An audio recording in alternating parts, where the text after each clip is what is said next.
দেশ এখন একটা গুরুত্বপূর্ণ বাঁকে আছে। আগামী নির্বাচন অনুষ্ঠিত হবে একই দিনে, জাতীয় সংসদ নির্বাচন এবং গণভোট। সংস্কারের জন্য গণভোট আর সরকার গঠনের জন্য সাধারণ নির্বাচন।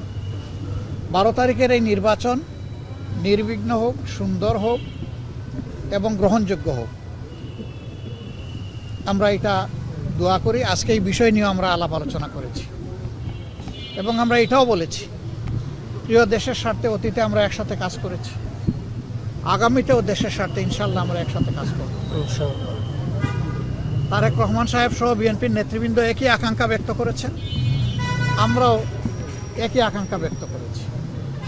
এমনকি আমরা এটাও বলেছি যে 5টা বছরের জন্য জাতির স্থিতিশীলতার স্বার্থে একটা